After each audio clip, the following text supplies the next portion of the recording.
Hello students, welcome to the My Dream the India's first ever e-learning educational platform where each and every topic will be taught by the concept of what, why and how. So guys, today we are going to start our first chapter of class 10 syllabus whose name is real number. You all know about the real number because you already discussed this topic in class 9. But in class 9, you discussed one part of the real number. Now, what is the second part of the real number, which is discussed in the class 10? So, first of all, we are going to start our first point, what is real number? So, the basic definition of the real number is a number that can be represented on the number line is known as real number, or in other words, all the rational and irrational numbers are known as real. Now, why we use real number? So guys, this is the base of our mathematics, where we describe a number that is represented on a number line. So, real numbers are the foundation of the calculus, algebra and our mathematics, which is used in every chapter of mathematics in class 10, class 11 and class 12. Various uses of real numbers you already know. Now, how we learn about real number in our syllabus. So guys, in class 10 syllabus, there are three basic topics. First, Euclid division lemma. Second, fundamental arithmetic. Third one is application of fundamental arithmetic, which is also known as proof of irrationality number. And the last one is decimal expansion of a rational or irrational number. But in revised syllabus of class 10 for 2021 examination, Euclid division lemma cannot be discussed. So, for class 10 CBSE 2021 syllabus, we are going to start with our first topic of this chapter, whose name is fundamental arithmetic theorem. So guys, what is the fundamental theorem of arithmetic? So, we are going to start our first topic of this chapter, whose name is fundamental arithmetic theorem, which is also known as fundamental theorem of arithmetic. So guys, first of all, we discussed about some numbers, because these numbers is used many times in our syllabus. So, to start fundamental theorem of arithmetic, we discussed first of all numbers. So guys, there are many different types of numbers, in which we discussed first with natural number.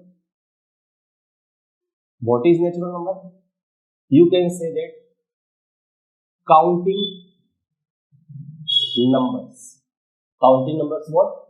1, 2, 3 and so on are known as natural number. Second, whole number. What is whole number? Whole number is 0 plus counting numbers.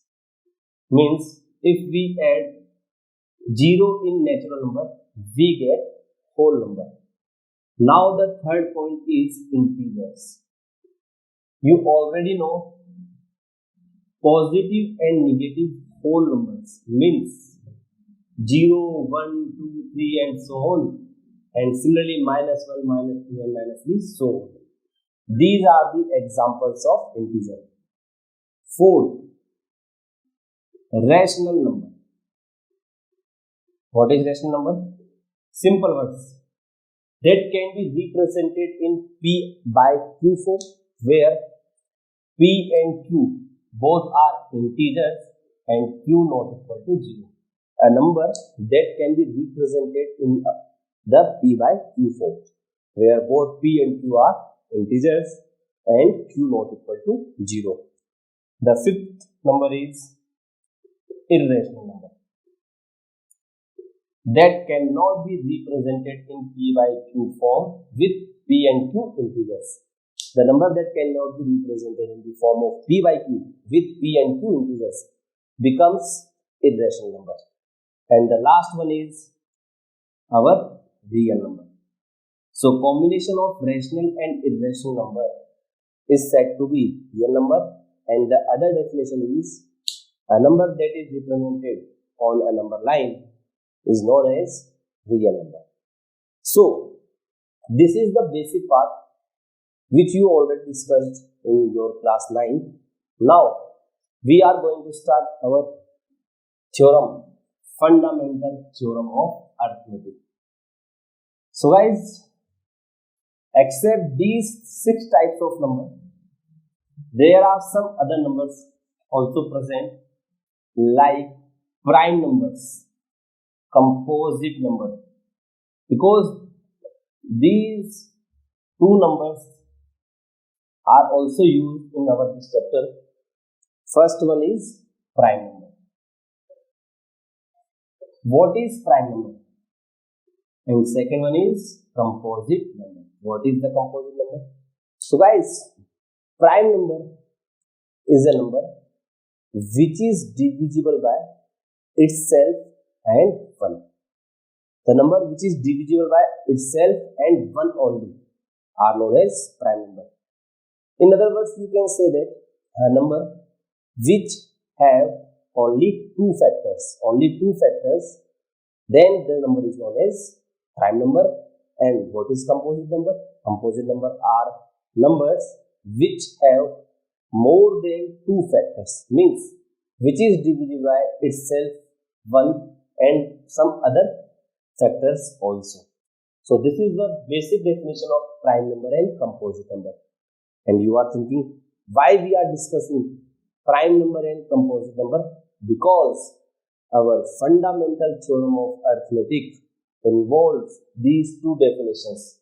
One is prime number, second is composite number.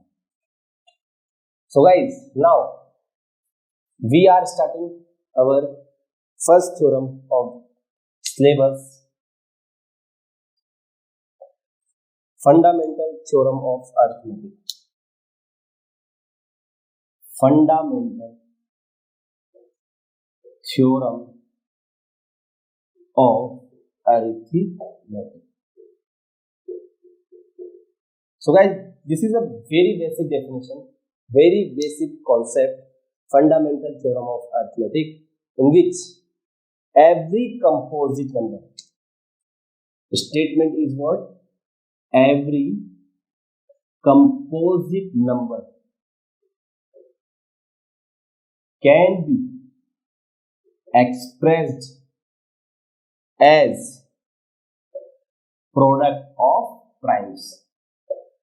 Means every composite number, means the numbers which have more than two factors can be represented, can be expressed as a product of primes. So guys, you know already the basic concept of the composite number and prime number, where we factorize the number using factorization method. So this definition includes every composite number can be expressed in the form of prime numbers. So what is the example? For an example, we are considering 20. This is a composite number because it is divisible by 2 also, and more things where it is divisible by other than 2. So this is a composite number. This is a composite number, and after factorization we can write it 2, 10, 2, 5, 5, 1. So 20 can be expressed as 2 into 2 into 5, where 2 is prime number, 5 is also prime number, and this is composite. So this is the basic part of this theorem. Every composite number can be expressed as product of prime numbers. So guys, this is our definition. Now, what is the use of this theorem? So guys, its applications are simple. We use this theorem in calculating HCF and LCM. What is HCF? Highest common factor. What is LCM? LCM is least common multiple. Or you are well known about these two terms. So, how we use this theorem to calculate HCF and LCM? Now, after this theorem, we are moving its application, which is used in finding HCF and LCM. So guys, first of all, what is HCF? Highest common factor.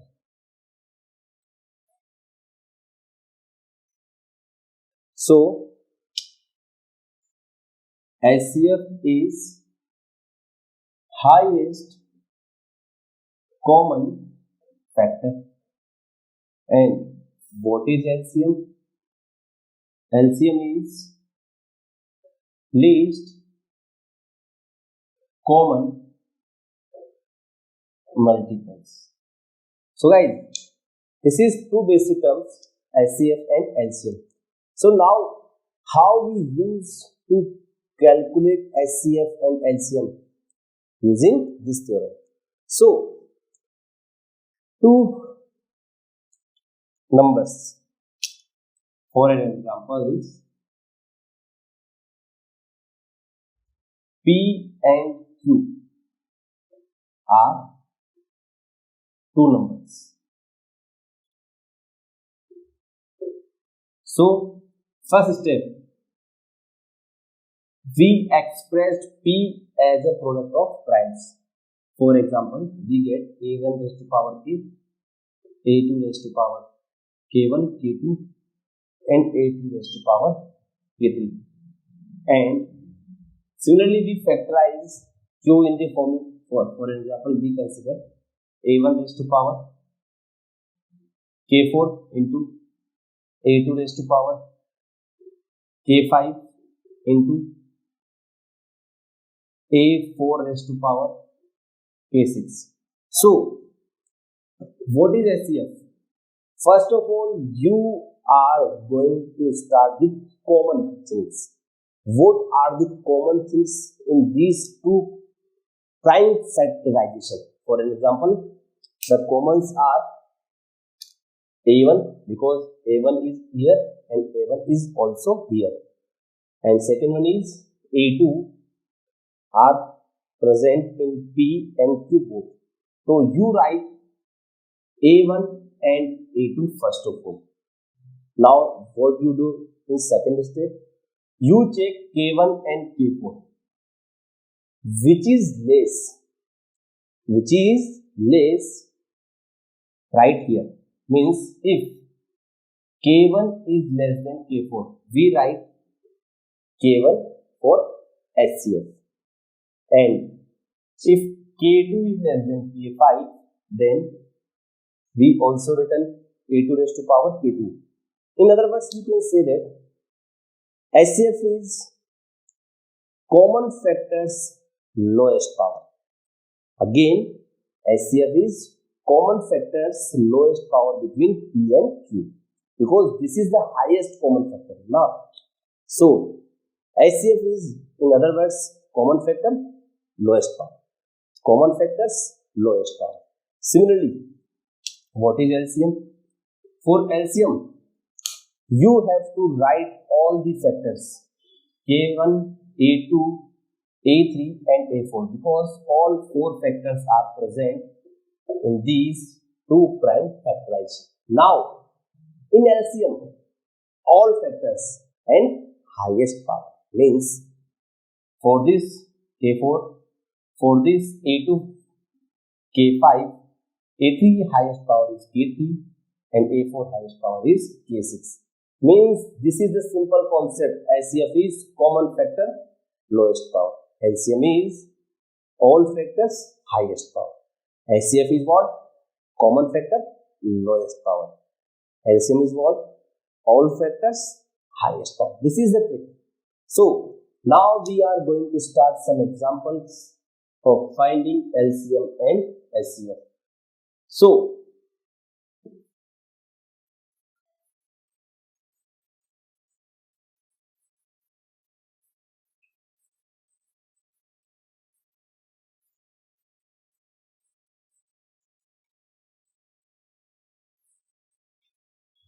we are going to start with the example.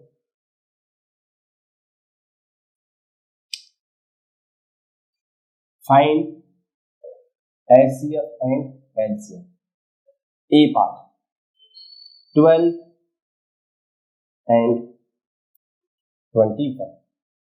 B part 120, 100, and 125.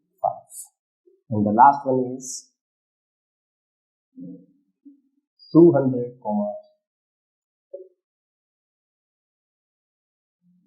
440 and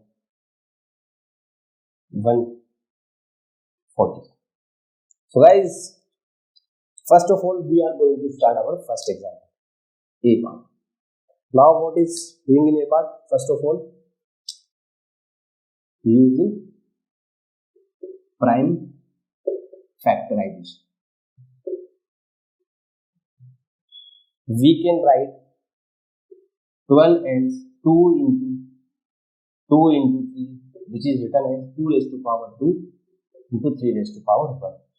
Similarly, 21 can be written as 3 into 7 means 3 raised to power 1 into 7 raised to power 1. Now, what is HCF? So, common factors is what? Only 3 is a common factor. And there is also 1, there is also 1. So, 3 raised to power 1 becomes our HCF. Now, what is HCF? All factors 2, 3 and 7. All 3 factors right here. Now, 2 raised to power highest. What is 2? 3 raised to power 1 and 7 raised to power 1. It becomes 12 into 7, that is 84. So, HCF is 3 raised to power 1, that is 3, and LCM is 84. Now, for second part, we are going with the second part, part B. What is the part B? Using prime factorization, we can write 120, 2, 62, 32, 15, 3, 5, 5, 1. 100, 2, 52, 25, 5, 5, 5, 1. 125, 5, 25, 5, 5, 5, 1. So, now, we can write 120 is 2 raised to power 3 into 3 raised to power 1 into 5 raised to power 1. And 100 can be done as 2 raised to power 2 into 5 raised to power 2. And 125 can be done as 5 raised to power 3. Now, what is HCF? The question arises here, what is HCF? So, common factor is 5, 5, 5. That is 5. And the least power 3 to 1 least is 1. So, HCF becomes 5. And LCM is all factors 2, 3 and 5. There are 3 factors 2, 3 and 5. And highest power of 2 is 3. Highest power of 3 is 1. And highest power of 5 is 3. So, it becomes 125 into 8. That is 1000 into 3. It becomes 3000. So, this is our LCM of these 3 numbers. Now, similarly, you can solve it for homework point of view. So 200, 440 and 40 you can solve easily. First of all, you are doing round factorization. After that, you solve HCF and LCM using common factors and all factors. So this is the concept which we use to find HCF and LCM. Now there are some remarks. What is the remark? So for two numbers, for an example, A and B,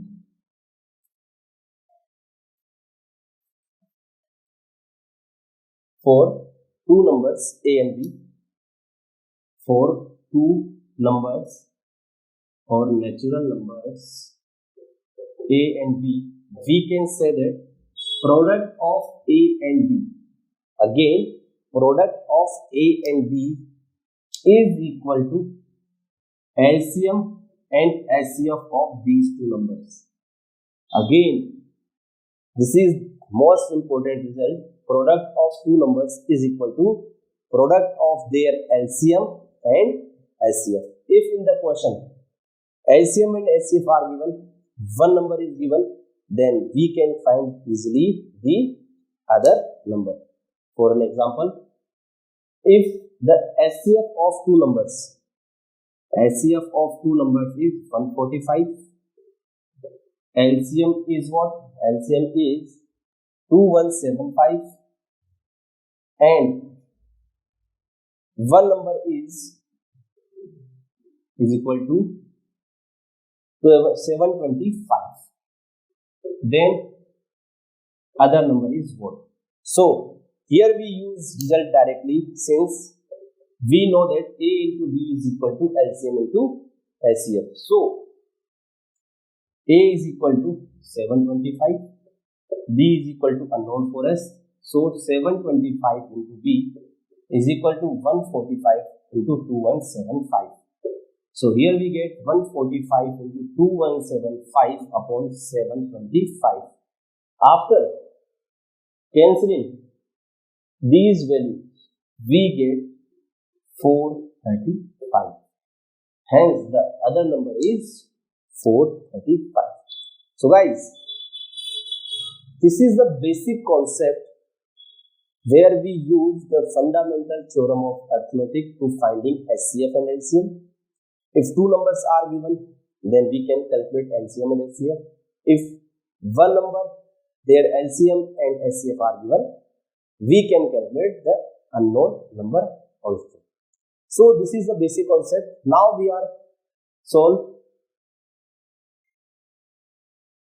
and another example where we use fundamental theorem of arithmetic for your homework. So if HCF is 3, LCM is 300 and a number is 9, what is value of B? So this is a very basic concept. You can solve easily using A into B is equal to LCM and HCF. So guys, this is the fundamental theorem of arithmetic where we used these concepts. Now there are some theoretical example which is given in our NCERT. So you can solve the NCERT. We can, if you have any doubt, you can contact with us. So guys, in this lecture we are discussing about the fundamental theorem of arithmetic. So guys, keep learning and keep watching the My Dream, your friend and your mathematics mentor. Greece Jain is now signing off until we meet again. Bye bye. Take care.